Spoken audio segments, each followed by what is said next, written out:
Pas napa niku?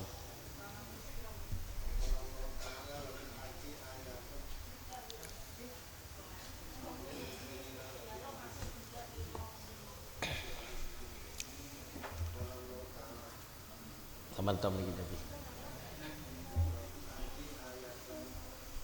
Nomor piro kon dhuwur kan dadi ngono.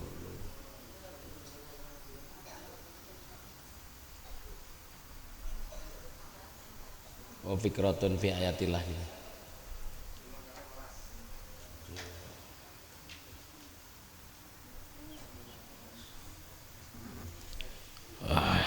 Al-Fatihah. A'udzubillahi minasyaitonir rajim. Bismillahirrahmanirrahim. Alhamdulillahirabbil alamin arrahmanir rahim maliki yaumiddin. Iyyaka na'budu wa iyyaka nasta'in ihdinas siratal mustaqim siratal ladzina an'amta 'alaihim. Bismillahirrahmanirrahim. Ingkang kesekian kalinya masalah pikir-pikir. Annal fikrata ala khamsati aujuhin niku. Menurut Sayyidina Ali, la ibadata kal fikrah katafakkur. Jadi ibadah iku temriki niki gak iso mbandingi kaya dene pikir-pikir. Ngoten. Nah, pikir-pikir sing piye? Nggih menika termasuk fikratun fi ayatillah. Mikir-mikir sing termasuk ibadah gak ono bandingane nggih. Demikian dikatakan dawuh Sayyidina Ali pertama kali la ibadata katafakkur, gak ono ibadah iku kaya dene pikir-pikir. Al fikratu sirajul qalbi. Bahkan dikatakan tafakkuru sa'atin khairun min ibadati sittina sanatan. Pikir-pikir sak jam iku luwih apik katimbangane ibadah swidak taun. Nah, saiki pikir-pikir kan reno-reno. Ono mikir beras, mikir-mikir nyaur utang bang. Apa yang termasuk pikir-pikir sak jam, dadi mikir utang bank sak jam iku apa luwih apik katimbangane ibadah swidak taun.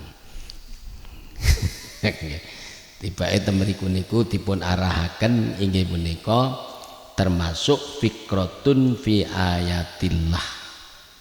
Dadi tibake sing iso oleh ganjaran katimbangane ngibadah swidak taun inggih menika pikir-pikir ing dalem pira-pira ayate Gusti Allah. Ayat takwiniyati tegese ing dalam perkara kang den wujudaken Gusti Allah. Bismillahirrahmanirrahim. Qala dawuh sapa Allah taala Gusti Allah taala. Ungduru madza fis samawati wal ardh. Lan iki. Ungduru padha angen-angena sapa sira kabeh. Ma ing utai apa iku da perkara fis samawati kang tetep apa da ing dalem pira-pira langit wal ardi lan bumi. Niku kenek pemoti maknane kenek ngeten nggih. Ungduru padha ningalana sapa sira madha ing apa fis samawati kang tetep apa ma ing dalem pira-pira langit wal ardi lan bumi. Niku jenenge madza kena dilakono istifham, kena dilakono napa mausul. Wa mislu madza nek cara alfiah insyaallah. Wa mislu madza ba'da mastifhamin au man idza lam turwa bil kalami ngeten nggih nika kaya ngoten niku. Dadi dawuh Gusti Allah niku kata-kata ungduru niku disuruh angen-angen no apa sing ana ning langit lan apa sing ana nang bumi. Diangen-angen. Jadi ketika panjenengan ngawasi apa kayak matahari, aja dianggap biasa. Matahari biasa tukul saka etan medun ngulon ana bendina wis ngono kuwi kelakuane. Ya. Umpane kaya halal yang biasa, tapi sebetulnya ketika kita ingin menjadi orang mukmin, sampean ngawasi matahari mesti kelingan Gusti Allah. Lah iya ya, enek barang bunder kau wedi kaya ngono iso munyer saka etan morong lon kae terus bensine apa kae. Wah gitu. Terus iso padang jinglang kaya ngono kae piye ya? Kok iso panas kentang-kentang kaya ngene iki lho. Kuwi cara bahan bakar iki apa lek ngewehi kapan? Mikire ngono kuwi. Zaman gak teko. Nek wis gak teko, ya wis kuwi urusane pangeran. Malah ngono. Ya, jadi ketika kita ini melihat sesuatu, temriku niki menujune tengene ketauhidan wijekno Gusti Allah nambah iman. Iku neng langit. Terus lintang kemerlip kaya ngono kae. Awake dhewe lagi duwe inten sawitik neng ngene nek ndelok Mas cuwilik 2 gram sawang seweng kaumun karawane. Lah sampean sawang nika lho nggih bulan sakmono dine nika wadang jinglang terus lintang kemerlip kaya dene kalah intene sampean ngoten niku. Lho ngono kae lho kok gak nggumun nggih. Kudune nggumun. Mulane kita ngene iki kali Gusti Allah nek pengen kenal karo Gusti Allah kon mikir-mikir apa sing ana nang langit, apa ana sing nang bumi. Nggih napa mboten? Sampeyan niku kita niki sus nang bumi piye? Gak usah nang ado-ado ning awake dhewe ae. Mangan lombok kakean kok senepeni piye ya? Ngono tok wis gak temu. Senep piye rasane kok ngene iki? Ya ta. Ngoten. Mung mikir ret kok sujuk-juk dodo suwesek senepen pisan barang.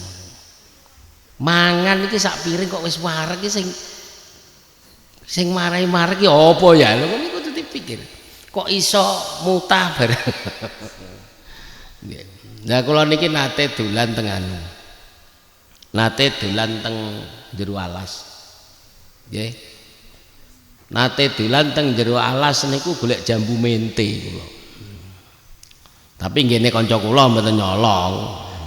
Teng Selang mriko lho dhuwur sandinge bandara Jalan Doho mriko.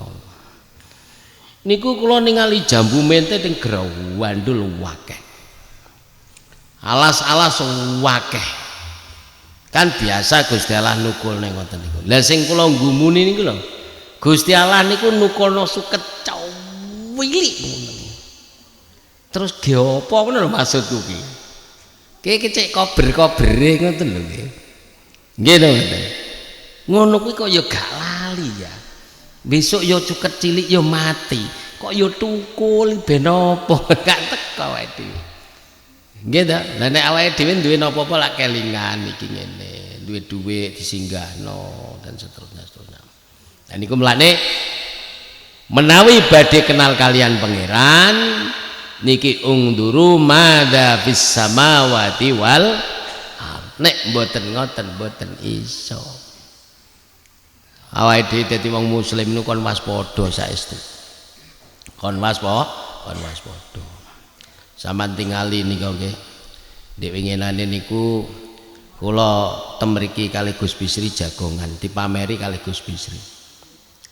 Niki gedang apendis niki. Ngono. Gek cilik-cilik sampeyan niki. Kula tandur niki. Kula mriki nika mon woh nggih. Terus kuwi lho kok iso ndlundeng-ndlundeng ngono kuwi nek gawe ndek apan ngono. Lho, nek ngodot niku piye? Oh, gak usah mikir Bank Dunia, gak usah.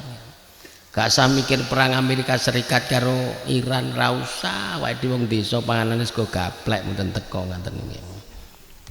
Nggih, iso tempe geprek ngoten pun bunga kok mikir Amerika barang. Saman mikir bagaimana tempe dijadikan itu loh. Pun. Nah niku memang diperintah kalian Gusti Allah ben kenal apa? Ben kenal karo Gusti Allah. Nggih. Sing sepuh-sepuh niku lho nggih, nyuwun sewu. Saman krasa ora nek iso keriput ngono ujug-ujug kok tuwek ngono. Nggih. Lah nggih, sajane kan mohon sampean. Mboten purun kula nggih ngoten. Ujug-ujugi jengkirut.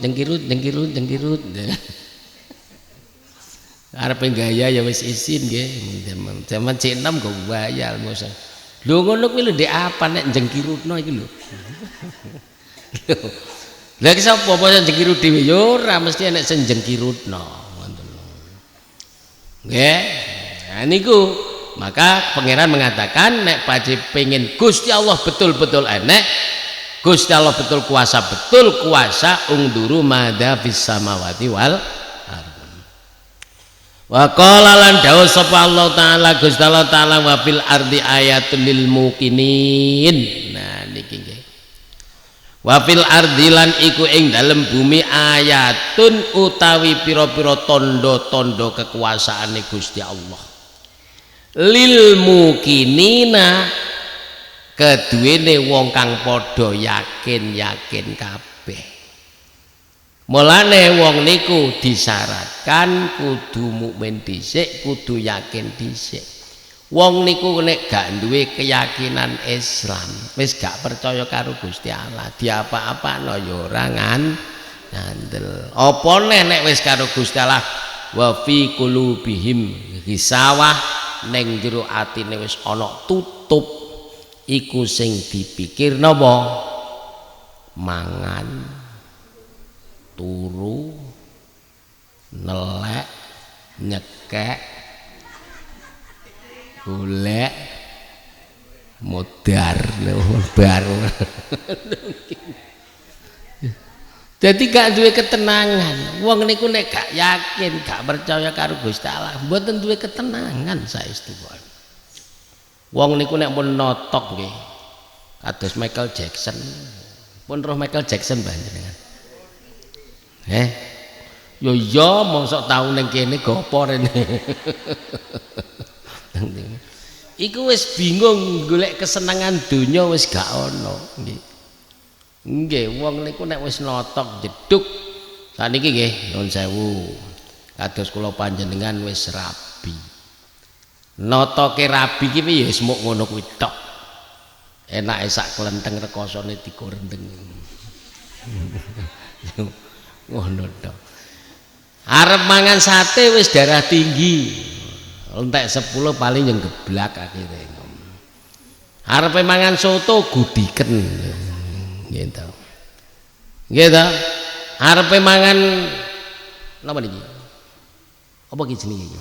Wedang jahe kencing manis. Nggih. Lah terus kenikmatane apa? Sak liyane iman gak ono. Tiang niku nek duwe iman, harapane tenggone Gusti Allah niku gede. Tapi cara kula kali Gusti Allah, kula jenengan karo Gusti Allah diwehi lara kencing manis. Kadar gulane wis 700. Nggih to. Arep mangan sate gak oleh. Arepe kumpul bojo wis gak iso. Wis gak iso util kencing manis. Ganten. Lah terus apa maneh jajal gitu. Arep mlaku ya wis owel. Arepe ngewasi kododoan motone burek. Dong wong niku nek gulane pun dhuwur. Ngewasi wong ayu wis ketok keriput ngoten. Blur ngoten nggih, ampun burek danten. Terus napa kenikmatane nek mboten iman kalian Gusti Allah. Mulane bidzikrillahi tatmainnul qulub. Namung zikir Gusti Allah sing iso ngantengno ati. Nggih, namung niku tok. Lah nek cek nom-nom ngeten iki nggih perung rono. Kono enek kafe apik, wifine lancar. Kudu krono mulai jam 1 bengi. Mergo cek rasa. Lah nek kados mbahe ngoten niku mosok arepe wifinan ning ya masuk angin, nambakno nggih. Nambakno sing nambakno gremeng anake. Nah, niku kan mboten enten keyakinan, tapi nek tiyang mukmin sampai kapanpun ada sebuah kenikmatan sing mereka tidak tahu kalau tidak mukmin. Mulane nyuwun sewu bagi orang-orang yang sudah sepah atau sepuh, sepah iki wis gak ana gulane. Wis nyaprut kabeh ngoten. Niku gak ana maneh kenikmatan harapan sing gede kecuali zikir ning ngene Gusti Allah. Mulane dikulinakno nggih zikir wukuf. Allah. Nggih, kalih biasane nek bapak kula riyen padha tuweke niku nek turu karo mbok kula wis adu geger ngoten niku. Adu geger terus sing sitok nggawa tasbih ngeten niki pun. Nggih, mboten tasbih aja gak nggo tasbih. Saestu niku tasbih niku termasuk wasail. Wasail niku perantaran untuk zikir ngene Gusti Allah. Niku lho sing tuwek-tuwek umur 50 kaya kula munggah ngeten niki wis wis gak ya nyang titik-titik lah. Lha Kang Ngeri sing gak nyang aku cek kare. Pel aku gak nyang seneni wong loro aku. Iya tenan kuwi. Aja nemanu muni lakon sing kaya ngene iki.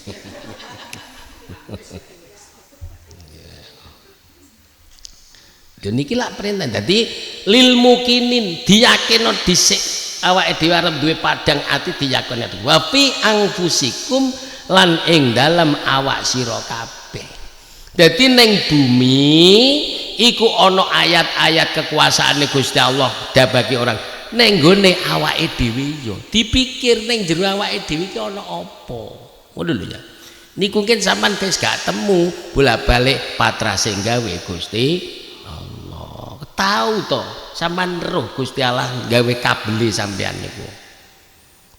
niku asline Masya Allah kula jenengan ganteng-ganteng ayu-ayu ngeten niki nek jek jaman bakale gilani gitu sampai ngalih aja mbok serno aku lho nggih lho niku lho sampai dadi barang sing kados tajin iku iso dadi brengos gitu terus iso dadi mata nggih iso dadi sikil sing ana drijine kapan nek nyuwiri niku.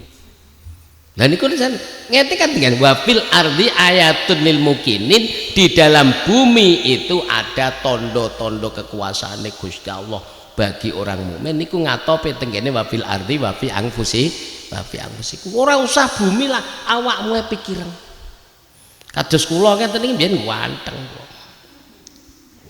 saniki pun meninggalkan dunia hitam niki putih kabeh tapi ya tetap ganteng panjenengan nggih ta ciri bojo kula sampean paling ganteng Gus saiki ngene pol notok jeduk pun nah ngoten niku carane berpikir sing ganjarane luwih apik katimbangane ibadah swidak taun oke sampean nek ngilonan ngono biyen aku ngono kae karo ngwasi putune dadi manten saiki kok ngene piye kok iso ngene lho nggih patrah ngeten niki perintahe ungduru madza bis samawati wal ard angen-angenno apa sing ana nang bumi lan apa ana sing langit aja diumbar ae waya udan lha wayu kemulan gak gelem mikir belas wa fil ardi wa fi anfusikum ayatun lil mukinin. Jadi wa fil ardi katakanlah mergo napa sing diwasi bolak-balik kono jarang wong mikir awake dhewe niku jarang, mulane dikerekno di dalam bumi dan di dalam dirimu sendiri itu ada tanda-tanda kekuasaannya Allah, tapi terkhusus bagi orang-orang yang yakin. Nek gak yakin sing dipikir nggih niku wau nggih, ya Allah aku ki wis kaya ngene, bangku ki akeh, panenan ki bangkrut, wis roro kabeh ning awak ngono. Afala tubsiruna, mongko ana ta ora padha ningali sapa sira kabeh, apa awakmu ora iso ndelok perkara sing kaya ngene iki diseneni karo Gusti Allah nggih. Ya delok entong wis diwehi tanda-tanda kekuasaane Gusti Allah kok gak didelok. Delok ae gedange Gus Bisri kan didelok. Enek sing woh apa rung? Enek sing woh bengi nang diunduh. Nggih. Kula niki ngaji ten mriki wis enek pirang taun nggih, setahun nggih. Mulane mun rada tuwek. Pun mboten patek semangat kados ndik winginane. Sak-sake ngoten lho maksud kula niku nggih. Sing cilik-cilik ya wis balek-balek iki nggih. Bismillahirrahmanirrahim. Yatawalladu dadi cukul minha saking fikrah. Ayang sa'u tegese cukul min hadhil fikrati saking kila pikir-pikir apa at-tauhidu nyuwijekaken Gusti Allah wal yaqinu lan yakin, sing penting yakin karo tauhid, percaya dan yakin nek Gusti Allah iku namung ngoten lho, ngoten. Wong asline agama niku namung ngeten kok. Siji tauhid mentakdimkan Gusti Allah, nomor loro hubungan karo menungso sufqah niku napa kasih sayang terhadap sesama. Agama namung loro jurusan, siji ketauhidan ning Gusti Allah, mentakdim Gusti Allah, nomor loro kasih sayang terhadap sesama. Niku nek dipeweres ngoten niku. Bismillahirrahmanirrahim. Dadi temriki niki ayo hadzat tafakkuru tegese uta ikilah pikir-pikir. Iku yazidu nambahi apa hadzal tafakkur fi ma'rifatika ing dalem ngawerwi sira atau makrifat sira bidatillah kelawan dati Gusti Allah, wa sifatihi lan sifate Gusti Allah, wa asma'ihi lan asmane Gusti Allah. Pokoke pikir-pikir sing ganjarane iku luwih akeh katimbangane ibadah 60 taun. Temriki dipun terangaken pikir-pikir sing iso nambahi ketauhidan, pikir-pikir sing iso nambahi yakin ning gone Gusti Allah, yakin karo anane zate Gusti Allah, yakin karo sifat-sifate Gusti Allah, wa asma'i lan nama-namane Gusti Allah. Niku sing jenenge ngaji. Nek ngaji dipikir terus dilakoni, ndadekno awake dhewe niku wedi karo Gusti Allah. Niku jenenge ilmu manfaat niku ngoten niku. Qala dawuh sapa Allah taala, Gusti Allah taala, sanurihim ayatina fil afaqi wa fi anfusihim hatta yatabayyana lahum annahu al-haq. Niki lho. Sanuri bakal merohaken sapa ingsun hum ing menungso. Saya akan perlihatkan kepada manusia-manusia ayatina ing pira-pira tondo-tondo kekuasaan ingsun fil afaqi ing dalem cakrawala utawa perjajahan, wa fi anfusihim lan ing dalem awak dhewe nas, hatta yatabayyana sehingga dadi jelas pertelo jengleh laum keduwene nas apa annahu setune napa namine nggih niki Allah iku al haqqu zat kang hak wujude. Lha ngoten nggih. Dadi Gusti Allah sendiri dawuhe ngene, Saya akan perlihatkan kepada semua manusia tentang kekuasaan saya di cakrawala dan di diri mereka sampai jelas bahwasanya, sampai jelas kepada mereka bahwasanya aku adalah Allah yang hak, sampai jelas bahwa sampai yakin mereka yang berpikir di afak dan di anfusihim itu mengenal Allah dengan betul-betul mengenal. Lho ngoten lho nggih. Mulane ngene iku lho, bolak-balik dadi wong mukmin niku wong sing waspada. Waspada. Panjenengan nek badhe mengenal Gusti Allah gak sah adoh-adoh. Wa fi anfusihim, ning jero awak dhewe niki lho dipikir nggih. Wati niku angele aturane wis gak karu-karuan nggih. Kena apa nek jek nom iku akeh bungai. Kena apa nek wis tuwek kok akeh lorone kuwi tok wis dipikir wis masyaallah nggih. Kapan wis wong niku umur 40 tahun wis medun. Nek jek nom ngeten iki munggah sampai mau nek enek gak enek terus jadi enek terus gak enek maneh. Iku karepe nek wis enek moh gak enek.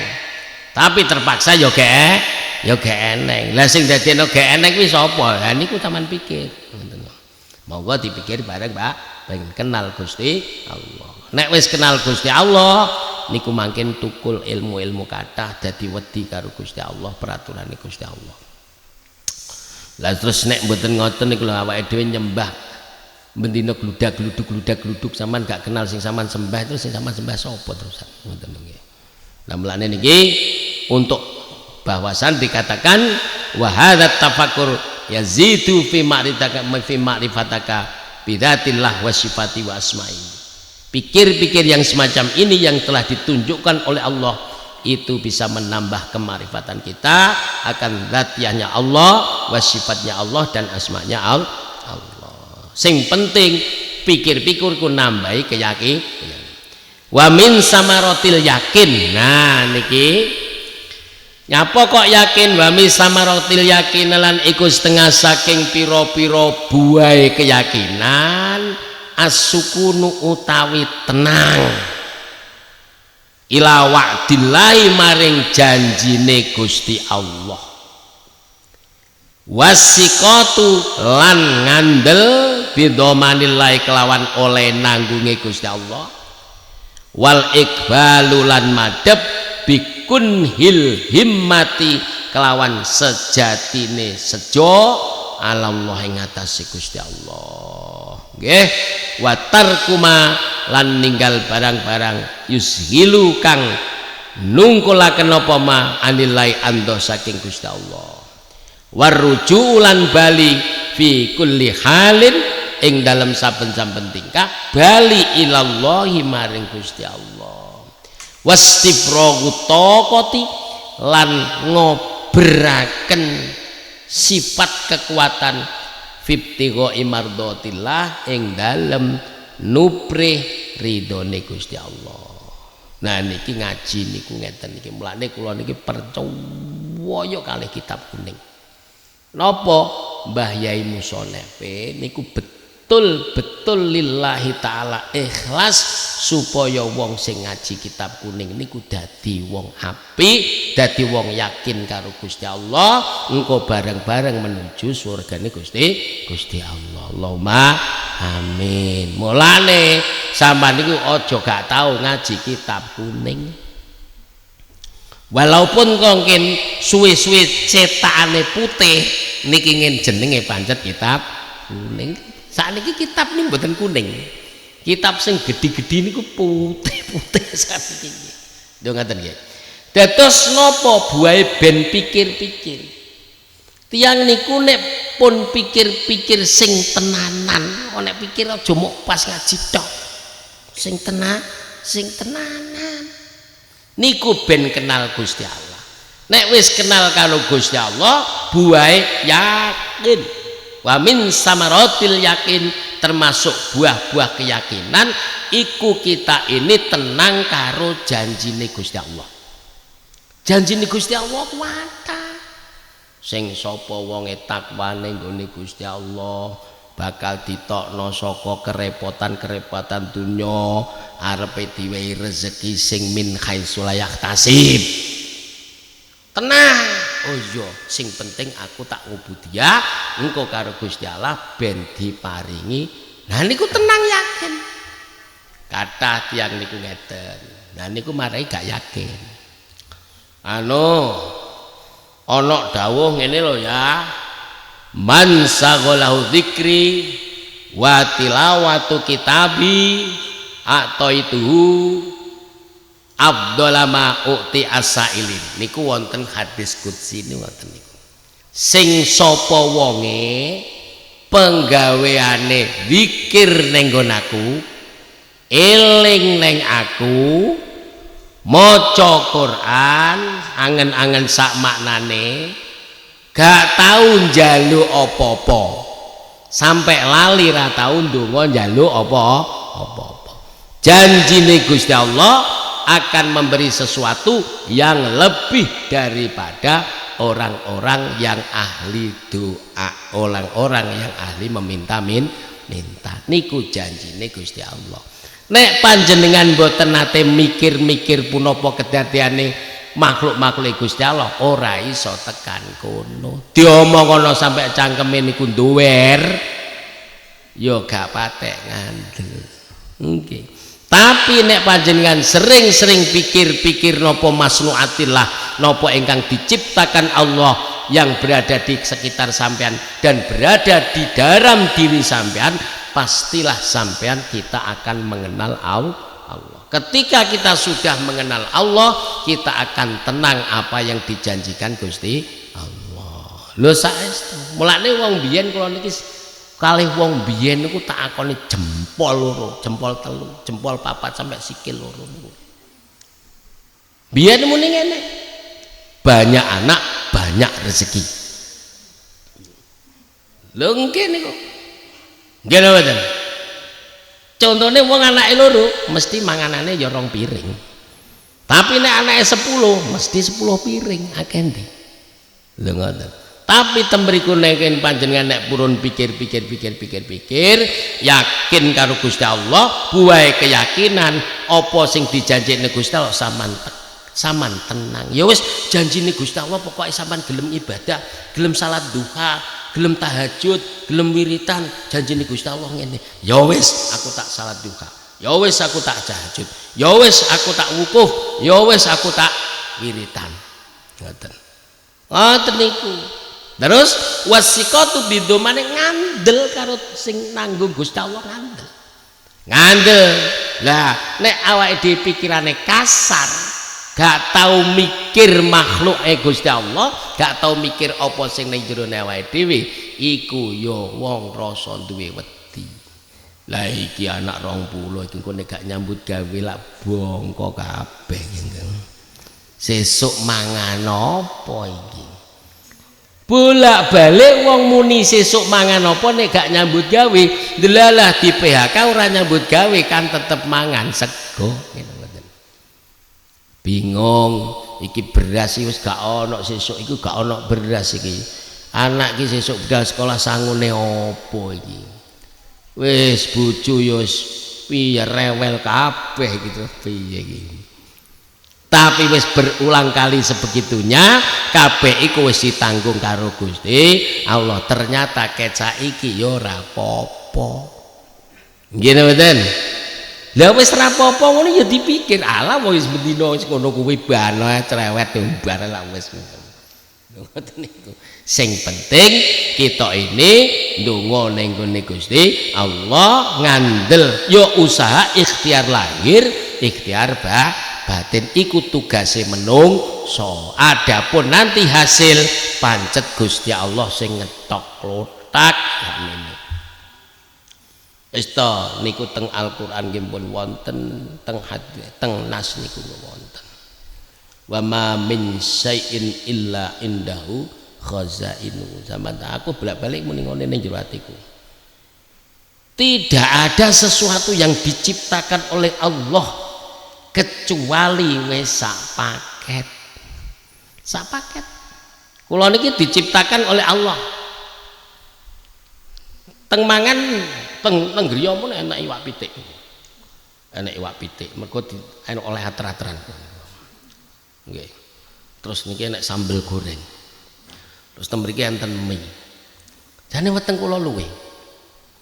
Tapi kula rasane sambel gorengnya pedes. Wis gak tak pangan kabeh. Berarti duduk rezekiku ya mbok sebab piye.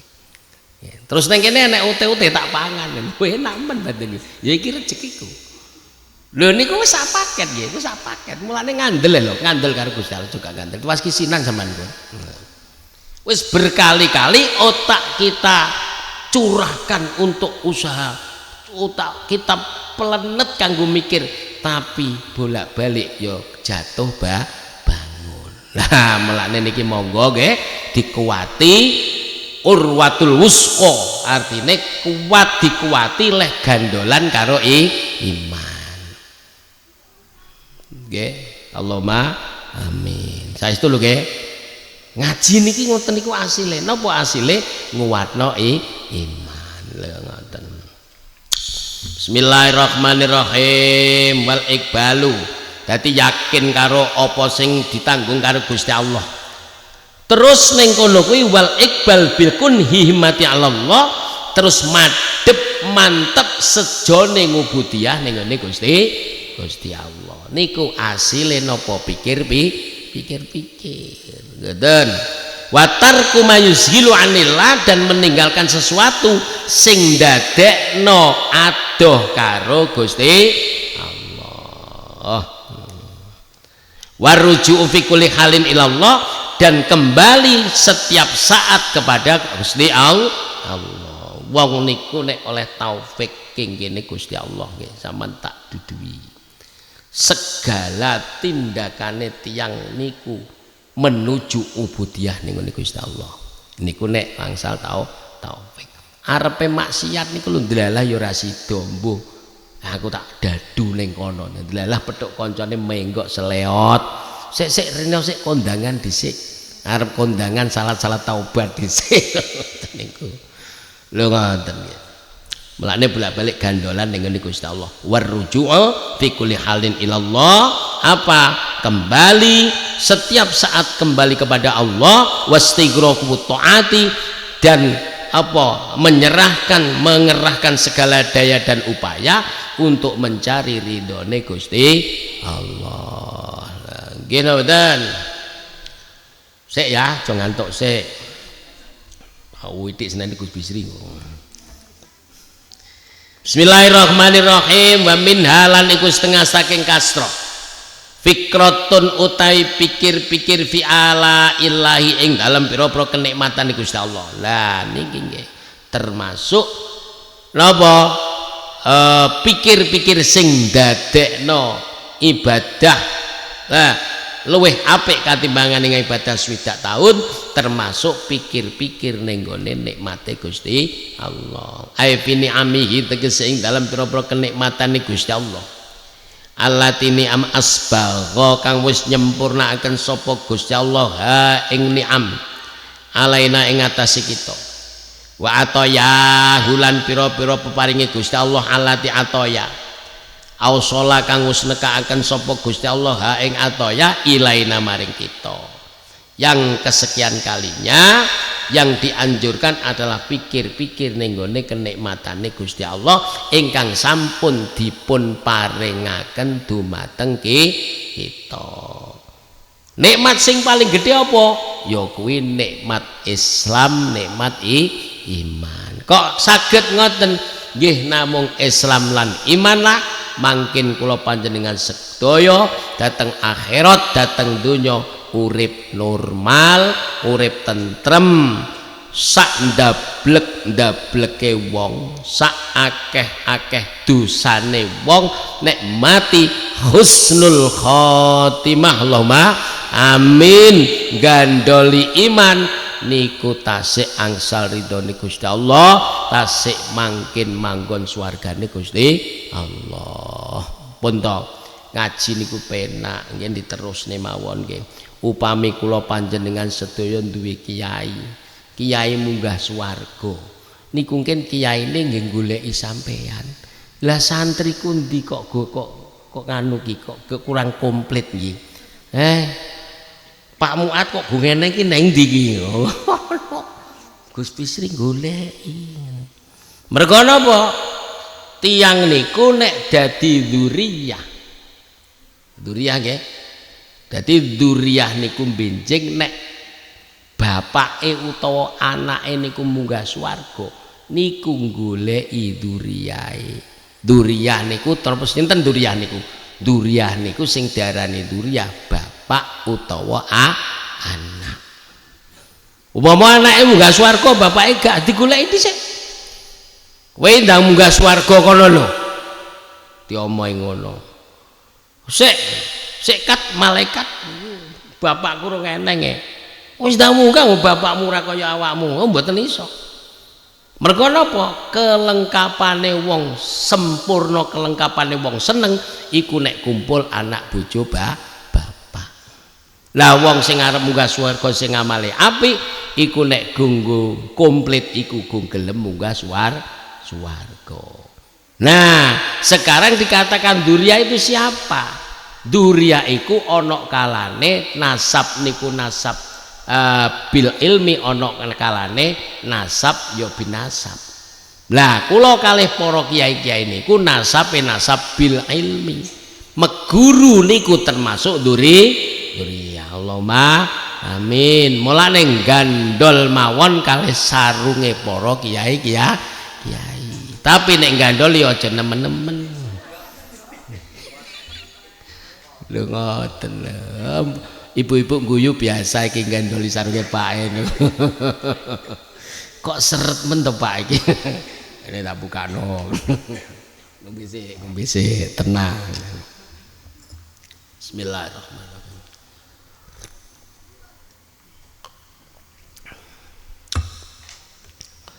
Lho ngoten iki.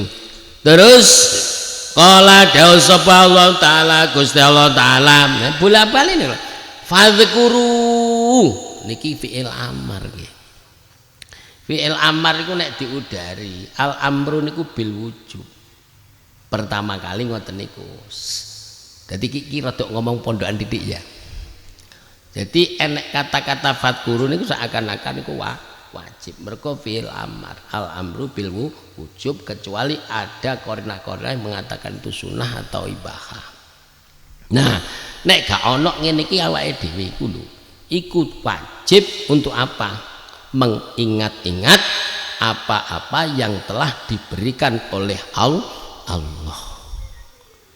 Fadhkuru mongko padha kelingono sapa sira kabeh ala Allahi ing pira-pira napa peparinge utawa kenikmatane Gusti Allah ben apa la'allakum supaya ana sapa sira kabeh iku tuflihuna padha bejo sapa sira kabeh. Dadi ayat menika menerangkan bahwasanya ketika kita mau menjadi orang beruntung harus manut apa? Mengingat-ingat apa yang telah diberikan oleh Allah terhadap kita. Mulane piye sing sering-sering muni alhamdulillah jek iso ngrasakno wedang jahe.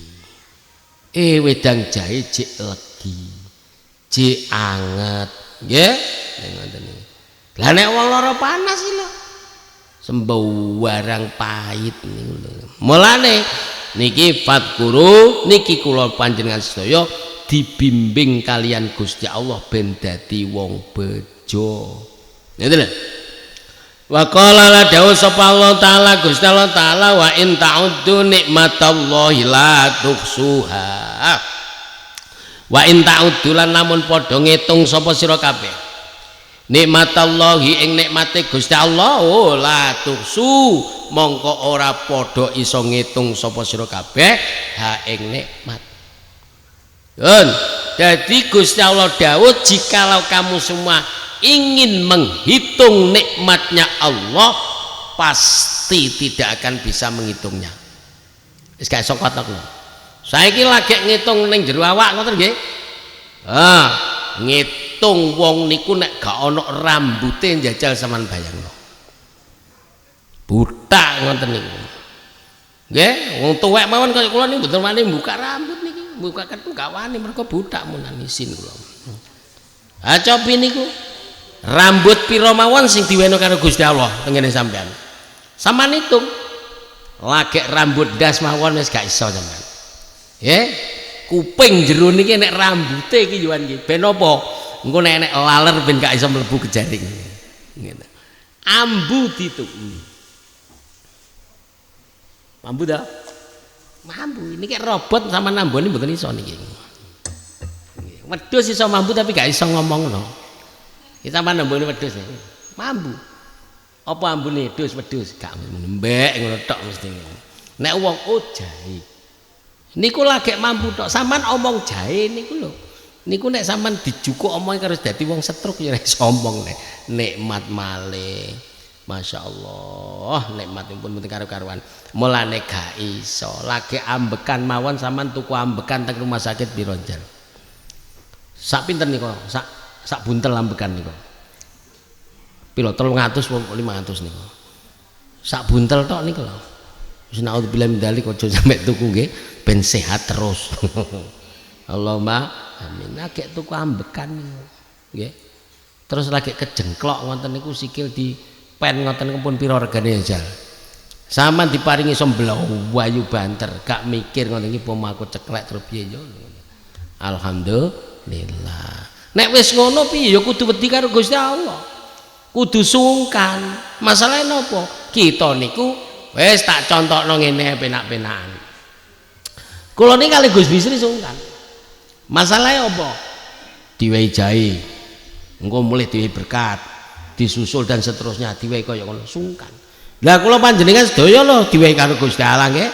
Sing lanang yo ganteng-ganteng, sing wedok yo enek sing elek barang ngoten niku. Ya mosok gak sungkan karo Gusti Allah. Ya setidaknya sungkan karo Gusti Allah iki piye? Ya perintah Gusti Allah sak iso-iso dilakoni. Wayah kentong tung tung tung. Salat yo nyapa sungkan karo Gusti Allah aku ngono. Nyapa kok salat wis sungkan nggih. Dengoten nggih. Dadi wong niku kudu sing tahu diri. Mulane bolak-balik Gusti Allah fadkuru kowe kelingono apa sing tak wehno ning nggonamu kelingono. Nek Gusti Allah ngundat-ngundat iki gak apa-apa to patra tenan. Ngoten lho. Diundat-undat karo Gusti. Iki napa niki? Fadkuru Allah. Kelingono we apa sing tak wehno ning nggonamu. Iku jenenge apa? Jajal sampean muni. Ayo. Atmat wis tak wehi apa wae? Wedang jahe, kowe kudu ngaji. Paribasane ngoten niku. Gusti Allah gak apa-apa ngundat-ngundat gak apa-apa. Ya sembo istilah ngundat-ngundat mbok ora terserah lambung kok. Oh, Gusti Allah kok ngundat-ngundat ngono. Bismillahirrahmanirrahim duduhne kenikmatan kula panjenengan sedaya ben ngakoni ben genah.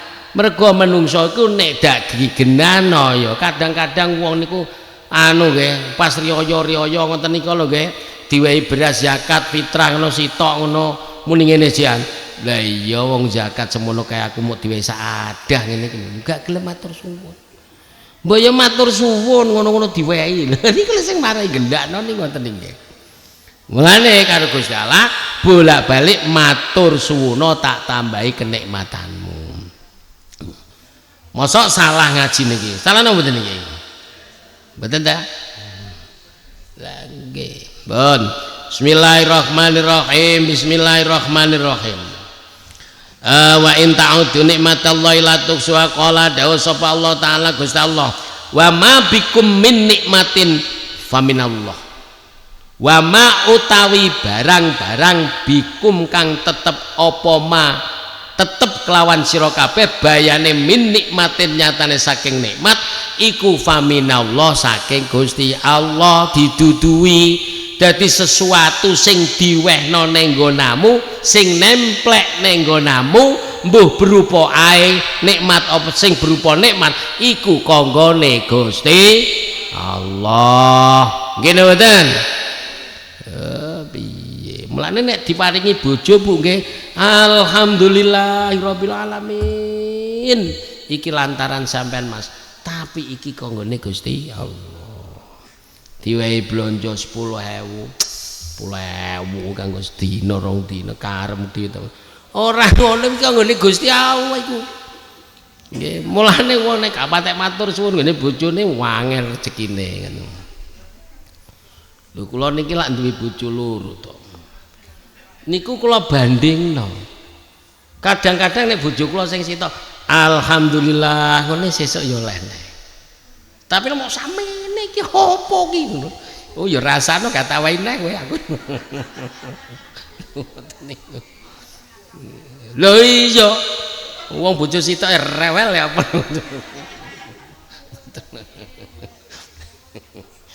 Saking bendina direweli kula mboten krasa napa-napa wis ngaspal wis. Ngoten niku nasib kok nasib wis gak usah diterokne tenan masyaallah. Alhamdulillah kantun alhamdulillah binjing kula tak demandungane malih nggih. Mane kantun nglampahi ya trima-trima jajal bojomu ngono ae. Ibras tenan wae. Tobat. Aku kurang apa? Bukakno sret ndelok ento aku ki. Lho kula biyen dikono ning ngono karo bojoku yo kan. Ora kurang apa-apa iso wayu dhewe kowe aku. Kono tiba ayu kowe aku. Nek ning kono ya kono ayu kowe kan. Lewe taware carane ilmu poligami iki ngono. Sampeyan katakan nek ngene wis ngantuk iku jam-jam ngene. Biasane wong wedok ki nek gak digelakno atine ngantuk. Bismillahirrahmanirrahim. Nggih. Dadi wa ma bikum min nikmatin faminallah. Apa-apa yang telah diberikan kepada kamu sebuah nikmat iku hanya dari napa Bu?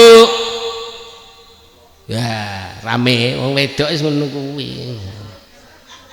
Wah, kok bojo loro. Ya wis tak tambane 3 aku. Mandungakno ya. Mumpung cek kuat. Iya. Bapak-bapak pengen ya. Asline lho wong-wong ya pengen cuma gak wani. Nampaknya sosis suami takut. Sembuh kono timbangane ngantuk ya. Nggih. Nggih wong wedok cuwereng kabeh terus.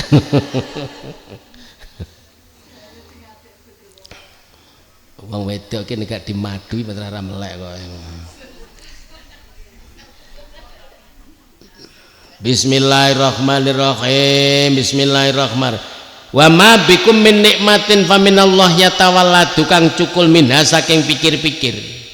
Min hadil fikrati saking kila pikir-pikir opo al mahabbatu demen wa syukru lan syukur. Dadi temriku niku dari pemikiran-pemikiran ingkang sampun dipun sebataken wong keten nginggil temriku badhe timbul sifat mahabbah maring Gusti Allah dan sifat matur suwun ning gone Gusti Allah ngoten. Nek gak teko ngene lho para ibu-ibu nggih. Sampeyan diparingi blonjo kare bojone. Nggih. Sampeyan niku nek blonjone iki mbok wasi duwite iki kurang matur suwun. Tapi nek sampean iki blonjo 10.000 sampean pikir, oh iya ya 10.000 iki mengko wis karo lek golek tekan kono bengi nyuluh welut, golek wader, direwangi tandur, ngenten iki masyaallah ngesakno bojoku aku matur suwun Mas ya matur suwun mesti ngono. Nek gak gelem pikir-pikir ya 10.000 tanggaku 200.000 10.000 to Mas iki mesti ngono. Ngelok-ngelokne. Tapi nek gelem pikir-pikir lho kabeh iki mulane ning kene kan dikatakan napa fadzkuru ala Allahi la'allakum tuflihun. Napa kelingono nikmat-nikmate Gusti Allah ben napa ben dadi wong bejo ben gak ngresula wong niku nek gak tau syukur ngresula timbule penyakit stroke. Aman tingali wong sing naudzubillah min dzalik muga paringi sehat ya. Muga-muga wong pikiran banter sing gak gelem syukur niku timbule teng penyakit kathah, kencing manis, asam lambung, asam urat. Gitu. Lho nggih niku mergo gak gelem syukur. Wong niku nek gak gelem syukur mesti rumangsa kurang. Ora eneng wong kurang niku matur suwun Mas aku mbok wedhe kurang iki. Gak ono ngono. Gitu. Nggih mboten. Aku nek wong lanang ngono gak ngaji gak apa-apa. Wong wedok lho wangel aturane niku. Lho nggih. Kula nate ngaji niku Quratul Uyun. Sampeyan aja tersinggung Bu ya. Zaman sahabat atau zaman apa niku wonten tiang jaler niku nyambatno bojone tenggene Kiai 13 niku. Tulung bojo kula sampean tuturi. Terus ning ngene Kiai sitoke, tulung bojo kula sampean saking angele tuturane niku. Kiai 11 13 gak mampu nuturi wong wedok sitok niku. Bayu. Patrah mereka tercipta seperti itu aku. Wedal gremeng apa tak rungok niku.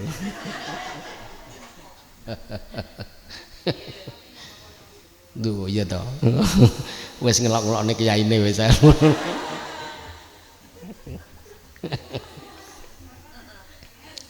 Setimbang merem wong wedok niki gak guyon ya turu ya. Kula niki pun 17 tahun kono 18 tahun niku ngajekno wong wedok-wedok tok niku. Nggih. Melane oleh barokahe kula. Pun malen din kiwauke. Wasamratu hadhi tafakuri utai buai kila pikir-pikir iku imtilaul qalbi kebake ati bimahabbatillahi kelawan demen maring Gusti Allah wal istighalu lan ketungkul bisukrihi kelawan nyukuri Gusti Allah batinan ing dalam batine wa dhahiran lan ing dalam lahire kama yuhibbuhu wa yardahu. Jadi kama yuhibbu kaya oleh demen sapa Gusti sapa wong ing Gusti Allah wa yarda lan ridho sapa Gusti Allah sapa wong ing Gusti Allah. Nek temriki niki monggo dipun tukaken tengane atine sampean kula panjenengan sedaya. Seberapa mahabbah maring Gusti Allah, seberapa istighol syukur ning gone Gusti Allah iku tergantung karo nek pikir-pikir. Lah wong pikir-pikir ora tau arepe mahabbah dalane kondi. Mboten wonten. Asline tembriki masyaallah nggih. Ora usah mikir-mikir kiwa tengenmu gak usah. Pikireng jero awakmu dhewe iki lho, empun didudui kalian Gusti Allah. Wa fi anfusanurihim ayatina fil afaqi wa fi anfusihim. Allah akan memberikan pengertian, pengetahuan terhadap mereka-mereka akan ayat-ayat Gusti Allah di cakrawala dan di dalam diri manusia sendiri. Masya Allah. Jadi kaya kula panjenengan sedaya nek wayah ngoten nika nggih menengae ndelok HP-ne rodok disuda titik. Kareh ndelok sinetrone rodok disuda titik. Lungguh karo ngwasi usuk ngene. Nah, pikirane melayang-layang kok nek wayah mikir bang, aja mikir bang dhisik. Ciri Gusti Allah kon mikir jero awake iki. Lho ngoten lho nggih. Nggih napa mboten? Jajal mawon lah. Sampeyan lak gak tau to ngene iki mikir ngene iki. Sing mbok pikir lak butuhe sesuk. Muga-muga diwe taufik lan hidayah dening Allah Subhanahu wa taala. Allahumma amin. Pun dadi buahe gelem pikir-pikir atine iku kebek karo mahabbah Gusti Allah dan selalu dipenuhi syukur ing Gusti Allah. Wa minha lan iku setengah saking kasroh fikratun utai pikir-pikir fi wa'dillahi ing dalam janjine Gusti Allah. Nah niki termasuk pikir-pikir sing kados ndik ngarep niku wau tafakkuru sa'atin khairun min ibadati sittina, pikir-pikir sak jam luwih apik katimbangane ngibadah swidak tahun. Umure le pira misal nggih, kadang-kadang wis umur 50 sakniki nek mlaku niku wis peyok kabeh. Nggih, asam urat niki. Terus pundi Pak dokter mriki niki? Oh, asam urat. Niki kembung pada asam lambung, ngeluh darah tinggi. Yes, diurut tekan gondi. Dadosipun yang kesekian kalinya adalah sing ana paedahe gedhe mikir ning gone janjine Gusti Allah. Ailil amali tegese allati wasafa bi auliya wa fima addalahu minal khairi al ajil wal ajil qala bismillahirrahmanirrahim, janjine Gusti Allah lil amali maring pira-pira amal. Alati amal wasofa kawis nyifati sapa Allah Gusti Allah biya kelawan amal nyifati auliyaahu ing pira-pira waline Gusti Allah. Wa fi malan ing dalem barang-barang aadda kang wis nyawisaken sapa Gusti Allah lahum maring auliya minal khairi nyatane saking kebagusan al ajili kang saiki wal ajili lan kang besok-besok. Jadi pikir apa janjine Gusti Allah? Untuk apa? Beramal sing para wali-wali sing wis digambarno karo Gusti Allah, nggih. Jadi sesuatu yang sudah disiapkan untuk wali dari kebaikan dunia dan kebaikan akhirat. Lho sama juga mikir. Lah iya ya. Saiki tak delok-delok. Nyuwun sewu mbayai guys gak tau nyapa-nyapa. Penggawean iki mau ndres Quran, penggawean iku mau salat duha. Penggaweane kok ngene-ngene, ora tahu golek sego, tapi kok bendina kondangan neng. Mikir. Nggih. Ha niku memang maunahe Gusti Allah ngoten niku, karomahe Gusti Allah ngoten niku. Oh iya ya. Kapan Gus Bisri tandur ya ora tau roh ya kuwi lho. Nggih, nggih mboten. Nggih, lah aku sing tanduri wengi kok ngene. Lho lah kono ndrese Quran terus ya bengi-bengi sampean turu ndres Quran dek iki. Saman ngorok mbayai bisin tak sik madhep ngulon teng pengimaman. Beda ndak beda. Lah niku wadine Gusti Allah, janjine Gusti Allah memang ngoten niku. Ha niki, afaman kana mukminan kamang kana fasikon la yastawun. Nah niki ditegaskan kalian Gusti Allah. Afaman ana ta utahi wong kana kang ana sapa man iku mukminan wong mukmin iku kaman kaya dene wong kana kang ana sapa man iku fasikon wong fasik. Apa wong mukmin ki padha karo wong fasik? La yastawun, ora padha. La yastawuna, ora padha sapa fasik lan mukmin. Artine apa mau diterjemahno? Wong sing ahli ibadah karo wong sing ora ahli ibadah apakah sama? La yastawun, jelas ora padha. Lah dari sinilah monggo pengen ora padha terus pundi? Kana mukminan. Wa qala lan dawuh sapa Allah taala Gusti Allah taala fa amma man a'tawat taqa wa saddaqa bil husna fasanuyassiruhu lil yusra. Pun sak monten mawon kula pun kesel nggih. Yes, muga-muga niki dipun ridhoi dening Allah, muga-muga angsal barokah kitab kuning menika kita ngaji nggih. Saking kula menawi wonten kirang langkung pun nyuwun ngapunten nitina suratul mustaqim. Assalamualaikum warahmatullahi wabarakatuh.